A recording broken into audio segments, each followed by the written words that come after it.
अस्सलाम वालेकुम वरहमतुल्लाहि वबरकातुहू। मैं उम्मीद करती हूँ कि आप सब लोग अपने अपने घरों में खैर व आफियत के साथ खुशो खुरम होंगे। आज मैंने बनाई है कलाकंद। और ये येलो क्यों है? ये येलो इसलिए है कि मैंने बनाई है आम की कलाकंद, यानी मैंगो कलाकंद। इसको हलवा भी कह सकते हैं। और ये बहुत अच्छा और स्वीट बनता है। तो उसको किस तरह बनाया है, रेसिपी जो है देखिए कौन कौन से इसमें इंग्रेडिएंट्स ऐड होंगे। बिस्मिल्लाहिर्रहमानिर्रहीम के साथ रेसिपी स्टार्ट करते हैं। आज बना रहे हैं मैंगो की बर्फ़ी। तो इसके लिए जो जो इंग्रेडिएंट्स हमें चाहिए उनको नोट कर लेते हैं।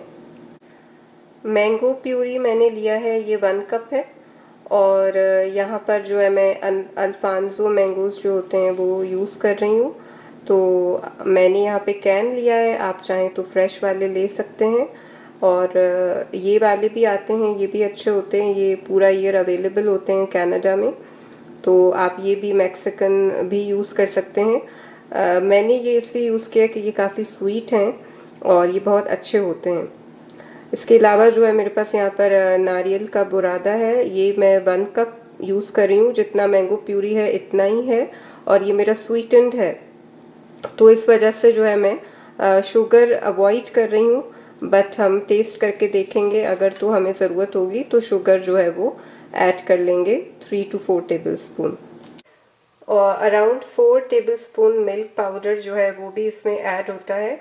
मैं अनस्वीटन यूज़ कर रही हूँ ताकि जो है वो उसमें एक तरह से खोए का टेक्सचर देता है, तो वो भी आप इसमें ऐड करेंगे। यहाँ पे मैंने डेकोरेशन के लिए जो है वो थोड़े से बादाम लिए हैं स्लाइस्ड, कुछ हम ऐड कर लेंगे जब हम मिक्सचर बनाएंगे। और कुछ जो है बादाम को मैंने पीस लिया था, ग्राइंड कर लिया था, और ये अराउंड 3 to 4 टेबल स्पून है। और शुगर एज मैंने आपको बताया कि इट डिपेंड्स कि अगर हमें चाहिए होगी तो हम यूज़ कर लेंगे। ये मैंने यहाँ 3 टेबल स्पून जो है कैस्टर शुगर ली है। और यहाँ पर जो है वो घी है, मेल्टेड बटर भी ले सकते हैं आप, मैंने ये घी लिया है। तो ये जो है हम शाइन के लिए थोड़ी सी ऐड करेंगे, और कुछ ग्रीस करके जब हम कलाकंद को जमाते हैं उसके लिए होगा। और इलायची पाउडर जो है अराउंड 1 टीस्पून हम खुशबू के लिए यूज़ करेंगे। ये मेरे पास कुछ ड्राई फ्रूट्स हैं, जिसमें मेरे पास मिक्स ड्राई फ्रूट्स हैं, ये मैं गार्निश के लिए यूज़ करूँगी।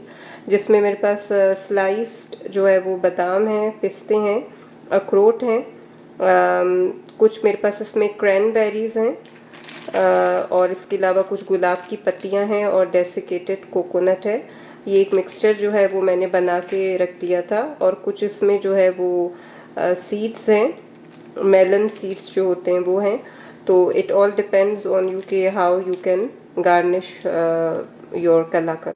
बिस्मिल्लाहिर्रहमानिर्रहीम के साथ स्टार्ट करते हैं। तो यहाँ सबसे पहले जो है वो एक मिक्सचर रेडी करेंगे, जिसमें मैं 2 टेबल स्पून जो घी होता है वो ऐड कर रही हूँ पैन में।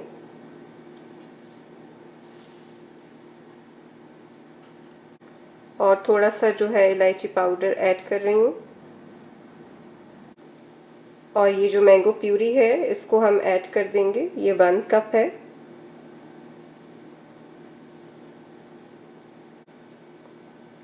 और ये 1 कप जो डेसिकेटेड कोकोनट है ये इसमें मैं ऐड कर दूंगी।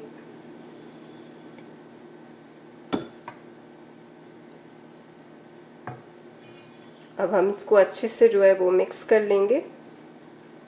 और जो ये बादाम का पाउडर था तो ये भी इसमें मैं ऐड कर दूंगी, थोड़ा सा भी ऐड कर दूंगी और मिक्स कर लूंगी।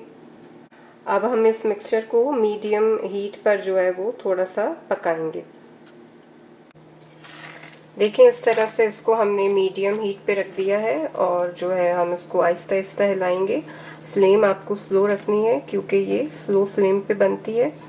और जो डेसिकेटेड कोकोनट है उसको हल्का हल्का सा हम इस तरह से मैश करेंगे, ताकि जो है इसके जो इसमें ये इस तरह से फ्लेवर आ जाएगा और ये हल्का हल्का सा मैश हो जाएगा। देखिए इस पे मैंने कैस्टर शुगर जो है वो ऐड कर ली है। मुझे ये थोड़ा सा जो है वो लग रहा था कि इसमें शुगर ऐड होगी, तो ये मैंने ऐड कर ली है। और इसको कंटिन्यूस भूनते रहना है, छोड़ना नहीं है, वरना ये लग जाता है। तो इस तरह से अब हम इसको मिक्स करेंगे और मैं मज़ीद टेस्ट करती हूँ, अगर मुझे मज़ीद शुगर चाहिए होगी तो मैं ऐड कर लूँगी। देखिए इसमें मुझे शुगर लग रहा था कि ऐड करनी है, तो मैंने ऐड कर लिए। यहाँ पर 4 टेबलस्पून मैंने पहले ऐड किए थे और तकरीबन जो है 7 टेबलस्पून मैंने अभी ऐड किए हैं, क्योंकि ये मुझे थोड़ा सा जो है वो सार लग रहा था, खट्टा सा लग रहा था। तो इस वजह से अगर आप फ्रेश मैंगोज़ यूज़ कर रहे हैं तो वो स्वीट होते हैं बहुत, उसमें ज़रूरत नहीं पड़ेगी। अकॉर्डिंग टू योर टेस्ट आप इसमें शुगर को ऐड कर सकते हैं और इसको कंटिन्यूसली घुमाना है ताकि इसमें लम्प्स ना हो। और यहाँ पर मैं स्लाइस्ड बादाम जो है थोड़े से वो ऐड कर लेती हूँ और ये ऑलमोस्ट हमारा रेडी है।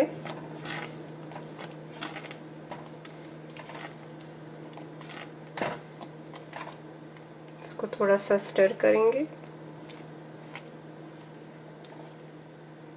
मिल्क पाउडर जो है वो इसमें ऐड कर देंगे ताकि इससे थोड़ा सा खोए की तरह से फ्लेवर आ जाएगा।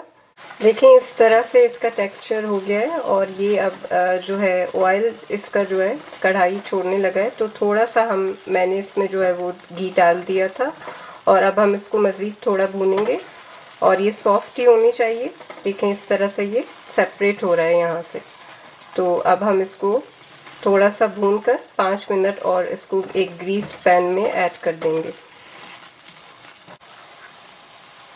देखिए यहाँ पर पैन जो है उसमें तकरीबन ये बिल्कुल अब डन हो गया और मैंने आँच जो है वो बंद कर दी है।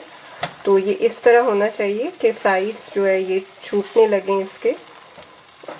और थोड़ा सा मेहनत तलब काम है, लेकिन ये कि आपको उसको कंटिन्यूसली भूनना है और नॉन स्टिक ज़रूरी है ताकि ये इसमें चुपके नहीं। और अब हम इसको 5 मिनट रखेंगे और फिर हम इसको एक ग्रीस्ड पैन में फैला लेंगे। और कुछ ड्रॉप्स जो है वो केवड़ा एसेंस के मैं इसमें ऐड कर रही हूँ खुशबू के लिए।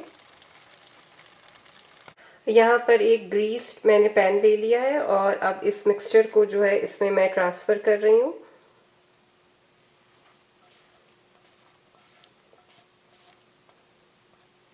और इसको हम जो है वो फ्लैटन कर देंगे और इसको पैन में मैंने निकाल दिया है। और इसके बाद जो है इस पे मैं जो है वो गार्निश करूँगी। ये मैंने मिक्स आपको जो दिखाया था ये कुछ इस तरह से है। ये इसमें मेलन सीड्स हैं, क्रैनबेरीज हैं, तो आप अपने पसंद का जो भी आपको अच्छा लगे ड्राई फ्रूट वो आप इसमें ऐड कर सकते हैं। बादाम है, किशमिश है और गुलाब की पत्तियां हैं जो कि मुझे बहुत अच्छी लगती हैं। तो इस तरह से जो है वो इसको आप गार्निश कर लें। अल्हम्दुलिल्लाह देखिए यहाँ मैंगो बर्फ़ी जो है वो हमारी रेडी हो गई है। मैंगो कलाकंद कह सकते हैं, हलवा भी कह सकते हैं। तो इसके जो है पीसेस करके खाया जाता है, लेकिन मैंने अभी इसको क्योंकि रखा है and it will take some time, तो आप इसको जो है किसी भी थाल में या किसी भी उसमें ग्रीस पैन में निकाल के इसके पीसेस कर सकते हैं और फिर इसको जो है इस तरह सर्व किया जाता है। मेरी एक रेसिपी है जो मैंने बनाई है कलाकंद की, तो उसमें आप देख सकते हैं कि मैंने किस तरह जमाया था और किस तरह फिर इसके पीसेस होते हैं। तो ज़रूर वो देखिएगा। आई होप आपको ये रेसिपी पसंद आई होगी। मुझे दुआओं में याद रखें और मेरे चैनल हयास कुकिंग इन कनाडा को सब्सक्राइब कीजिए, लाइक कीजिए और मुझे अपनी दुआओं में याद रखिए। अस्सलाम वालेकुम व रहमतुल्लाहि व बरकातुहू।